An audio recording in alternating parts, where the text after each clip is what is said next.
Welcome back to Cycling Unboxed, and today we're going to go into how to wax your chain.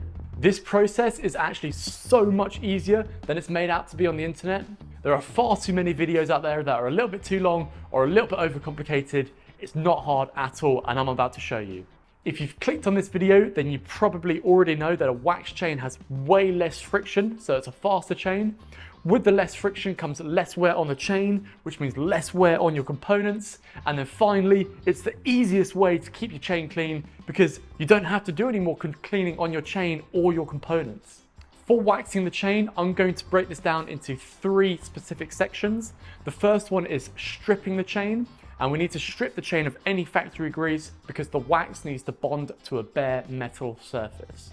The second thing is waxing your chain. This is the easiest bit. And the third section is going to be how to re-wax your chain when that interval comes around to wax again. So with that out of the way, let's get into stripping the chain of the factory grease.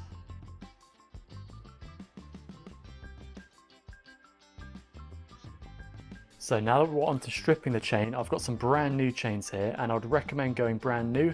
Otherwise, you might find that it's going to be a pain in the ass to remove all the dirt that's now inside your chain. We actually have 3 options here. The first one is Silka's chain stripper. This stuff's real good.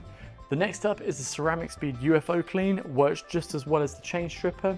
And the third option is to use other cleaning chemicals, which I'm going to link in the video below so you can see what the other method is. But these are the best options. I'm going to use both methods here because both of these work just as well as each other. What you need to do now is fill these up until you've completely covered the chains. Now that the chains are completely covered, you're going to leave these to sit and soak here for 5 minutes. Now these have been soaking in here for more than 5 minutes now, just because I forgot about them, but you can leave them in there, that's fine. Tighten up your lid and you've got a minute of shaking to do. As you can see, it's pulled off all that grease and it's actually a little bit darker than you would think it would be, even brand new out the packet. Now what we can do is we can very thoroughly rinse out the chains with water. You'll see that it goes from this milky white and it's just going to slowly go clear. And once it's clear, you're ready to go.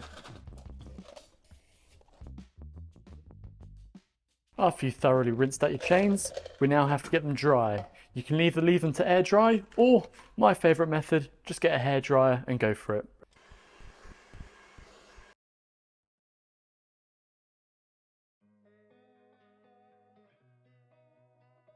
Now we can get on to waxing the chain itself. And all you're going to need here is your wax, your crock pot, and something to hold the chain so you can fish them back out afterwards. We've got the crock pot, which has had the wax melting in it. It usually takes about 30 minutes to an hour.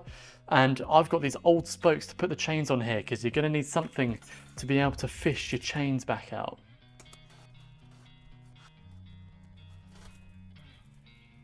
Generally, I hook them all up like this, so there's loads of space to work with in there.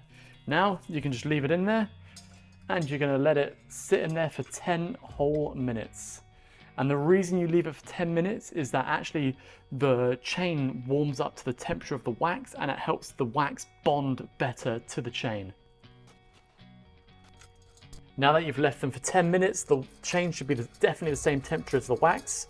You actually want to move it around in there. If I get you in for a closer look, and you quite literally just swish and swirl it. You don't need to lift it up. That way it just keeps all of the wax deep inside the chain links. And you just do this for about 30 seconds, get the wax in everywhere. When you do this, also make sure that all of the additives that they use in the wax also gets deep into the chain, making your chain even faster. And there we go. I like to let most of it drip off there. After pretty much most of the drips have gone, I then hang these up somewhere and just let them dry fully. And that's it. That's all you need to do to wax your chain. You'll also notice that after you've waxed it, you get your leftover flakes on here, but these just rub off, no problem. And they fall on the floor.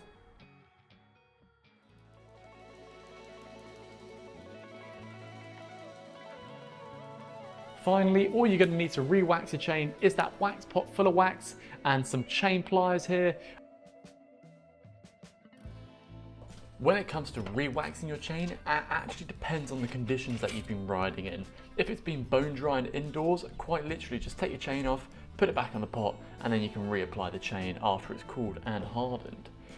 If you've had a light future rain, or maybe the roads are lightly damp or have a puddle here and there, maybe there's a tiny bit of dirt, then all you need to do is clean off the surface dirt from the chain, and this is done just by spraying a light bit of alcohol onto a microfiber cloth, wiping the outside down, and this is just going to remove any surface dirt. That way you don't bring in any contaminants into your wax pot.